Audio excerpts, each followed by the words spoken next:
Magsabit ka ng ganito sa may pintuan po ninyo. Pwede po ito sa harap, pwede nito sa likod mga bossing. Ito yung walis tingting po natin mga boss. Alam niyo po ba ang walis tingting, lalo na yung mga bago, nagtatawag po yan ng swerte at nagtataboy po yan ng mga kamalasan. Wawalisin yan, papasok ang swerte mga bossing, kaya may meron kang ganito. Tapos itataboy naman po niya, itataboy mga bossing ko mga kamalasan na pinagdadaanan nyo, lalo na kung lagi kang walang pera, ito ang kailangan ninyo mga bossing. Dahil nilagyan ko siya ng sahod yaman. Yan po mga bossing ko, nakaganyan po yan sahod yaman po yan. Yan po nagtatawag ng pera. Kung matumal lang inyong negosyo, ito ang kailangan ninyo, lalo na mga bossing ko, dahil palalakasin ito ang inyong negosyo.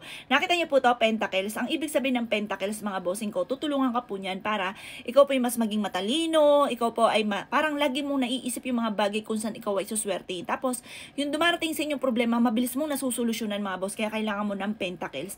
Tapos, ilagyan ko siya ng sinukuan. Ang sinukuan kasi mga bossing ko, for protection, para malayo ka sa anumang kapamakan, yung mga tao na ingit sa inyo, lalayuan ka. Tapos, syempre, para maging kakampi ang swerte, huwag magpapawala ang pusa. Alam niyo po ba, sa lahat ng animals, ang pusa po ang meron third eye. Siya po may kakayahan na makapag-usap sa good and bad spirit.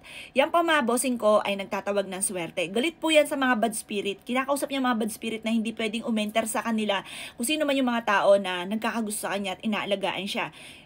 Good spirit lang or swerte lamang ang pwede po na umenter sa bahay na yon kung nasaan po siya. Ganun po yun. Kaya merong mga lucky cat. Wala ka nakikita ng mga iba't ibang lucky, kundi cat lang madalas mga bossing. Ito po kasi ay may third eye. Ito po mga bossing ko, kupkupin nyo na 80 pesos lamang po ito mga boss. Sarili naming gawa, sarili naming disenyo. Pwede nyo ito isabit sa inyo po negosyo, malapit sa kaha. Magtatawag ito ng maraming benta. Naku, subukan nyo sa amin mga boss kasi marami na po nagpatotoo sa amin mga bossing ko na mas naging magaan yung dali ng swerte, nakamit nila mga pinapangarap at meron din po mga bossing ko mga naging matagumpay mga bossing. O mga boss, kupkupin nyo na po ito, 80 pesos lamang. Kapag sa amin kayo nag-avail ritualado lahat ng aking mga pampaswerte, pinapahiram pa po namin ito ng langis sa pampaswerte. Avail nyo na po ito, 80 pesos lamang.